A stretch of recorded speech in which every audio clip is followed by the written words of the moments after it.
स्वागत है बंधुओं एक बार फिर आप सभी का आपके अपने YouTube चैनल सात्विक जीवन पर। बंधुओं, हमारी जीवन रूपी गाड़ी के 4 पहिए हैं, तन मन धन संबंध। पिछले कुछ दिनों से हम इन सभी को बैलेंस करके अपने जीवन का सर्वांगीण विकास करने का निरंतर प्रयास कर रहे हैं। इसके लिए हम रोज़ सुबह उठकर खूब मुस्करा रहे हैं, भगवान को खूब खूब धन्यवाद दे रहे हैं, पेट की पट्टी लगा रहे हैं, भावना योग कर रहे हैं, ध्यान आसन प्राणायाम कर रहे हैं। आहार के रूप में भी पहला आहार हम पेठे का रस, नारियल पानी, कच्ची सब्जी का रस या किसी फल का रस ले रहे हैं। घर का बना च्यवनप्राश खा रहे हैं, सात्विक रोटी सब्जी हम खा रहे हैं और अपने भोजन में फलों और सब्जियों को ज़्यादा से ज़्यादा शामिल कर रहे हैं। निरंतर धन्यवाद और आभार के भावों में रहकर हमेशा खुश रहकर अपने आसपास के वातावरण, पूरी प्रकृति और ब्रह्मांड को भी अच्छी तरंगे भेज रहे हैं और उसको शुद्ध कर रहे हैं। बंधुओं, इसी कड़ी में आज हम जानेंगे नमोकार मंत्र, जिसे महामंत्र भी कहा जाता है, उसका जाप और स्मरण हम किस तरह से करें जिससे हम ज़्यादा से ज़्यादा उसमें निहित शक्तियों को अपने अंदर उतार सकें और उसके प्रभाव को अपने अंदर महसूस कर सकें और उस मंत्र में हमारा ध्यान अधिक से अधिक लगे। आइए जानते हैं नमोकार मंत्र के बारे में। नमोकार मंत्र 84 लाख मंत्रों का जन्मदाता कहा जाता है। इस मंत्र को अनादि निधि मंत्र, मूल मंत्र, अपराजित मंत्र, महामंत्र, नमस्कार मंत्र के नाम से भी जाना जाता है।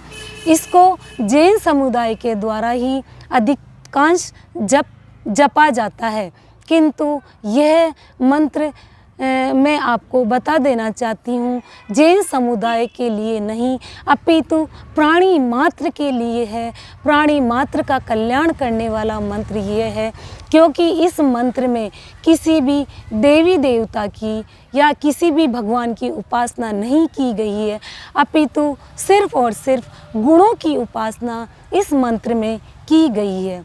जब हम नमोकार मंत्र का जाप करते हैं तो हम सिर्फ उसके शब्दों से या पदों से उसको बोलते हैं, जैसे नमो अरहंताणम, नमो सिद्धाणम, नमो आयरियाणम, नमो उज्जयाणम, नमो लोहे सवसाणम।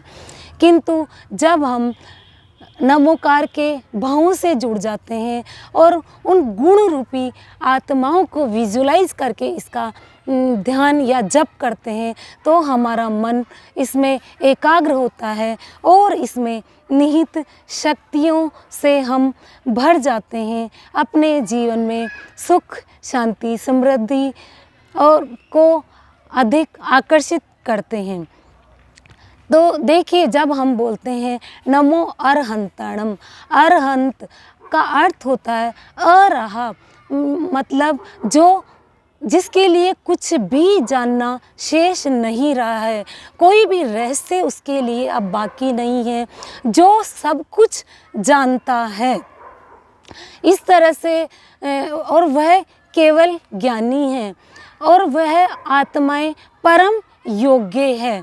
तो हम जब अरहंत को नमस्कार करते हैं तो इस तरह से प्रार्थना करते हैं, हे अरिहंत प्रभु, आप परम योग्य हैं, सृष्टि की समस्त जीवात्माएं परम योग्य हैं।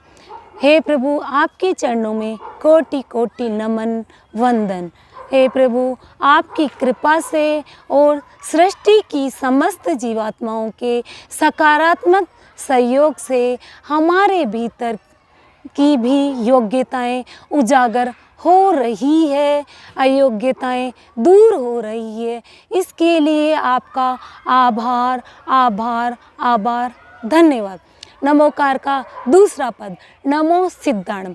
जब हम नमो सिद्धाणम का ध्यान करते हैं तो वे आत्माएं जो अपने पुरुषार्थ से अपनी परम शुद्ध दशा को प्राप्त हो चुकी है उनको हम नमस्कार करते हैं। हम इसके लिए हम प्रार्थना करते हैं, हे सिद्ध ब्रह्मेष्टि, आपके चरणों में कोटि कोटि नमन वंदन।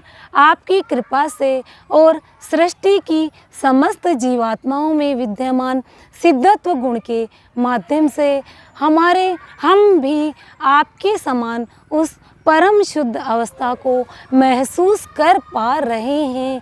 इसके लिए आपका आभार आभार आभार धन्यवाद। नमोकार का तीसरा पद नमो आईरियाणम। आईरियाणम का मतलब होता है आचार्य। आचार्य परमेष्टि वो होते हैं जो अपने संघ का संचालन करते हैं। उनकी नेतृत्व क्षमता अद्भुत होती है। उनकी एडमिनिस्ट्रेशन पावर भी बहुत गजब की होती है। उनकी आचरण शैली बहुत ही अच्छी होती है। उनके संपर्क में जो भी आत्मा आती है उसके चेतन स्तर को वे ऊंचा उठा देते हैं। प्राणी मात्र के प्रति उनके मन में करुणा और दया का भाव होता है।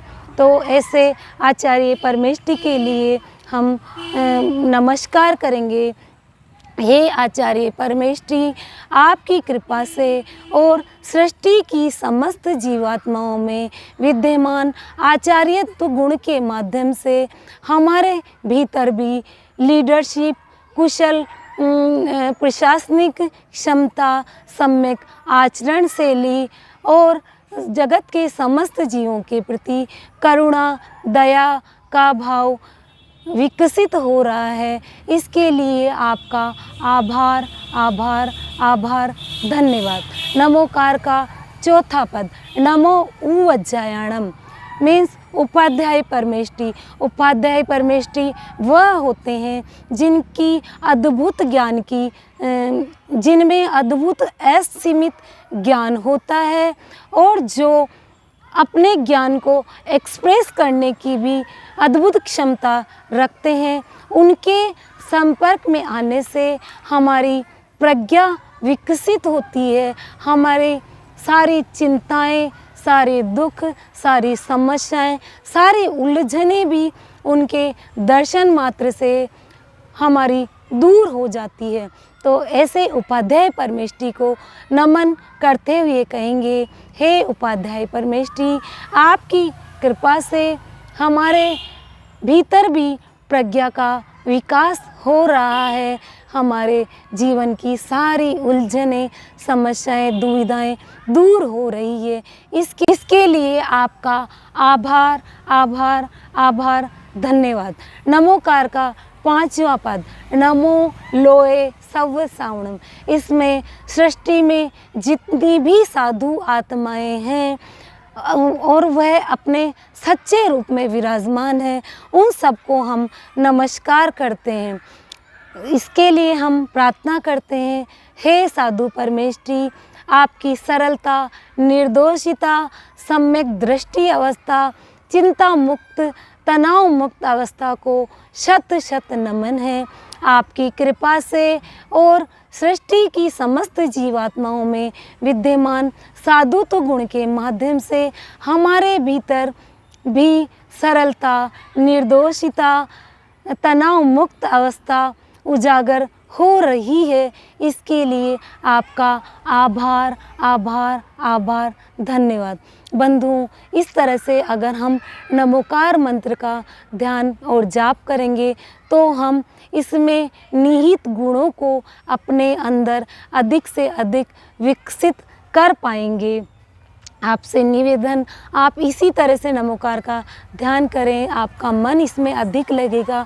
मैं इसी तरह से नमोकार का ध्यान करती हूँ। बंधुओं, आगे आने वाले वीडियो में हम जानेंगे कि किस तरह से हम पंच नमस्कार मुद्राएं लगाकर अपने शारीरिक रोगों को भगा सकते हैं, अपनी मानसिक शक्तियों को और आध्यात्मिक शक्तियों को मजबूत कर सकते हैं। बंधुओं, अगर आपको ये वीडियो अच्छा लगा हो तो इसको लाइक करिए, शेयर करिए, कमेंट बॉक्स में जाकर कमेंट करिए, और अगर आपने चैनल अभी तक सब्सक्राइब नहीं किया हो तो सब्सक्राइब कीजिए। आपका ये वीडियो देखने के लिए बहुत बहुत धन्यवाद, आभार।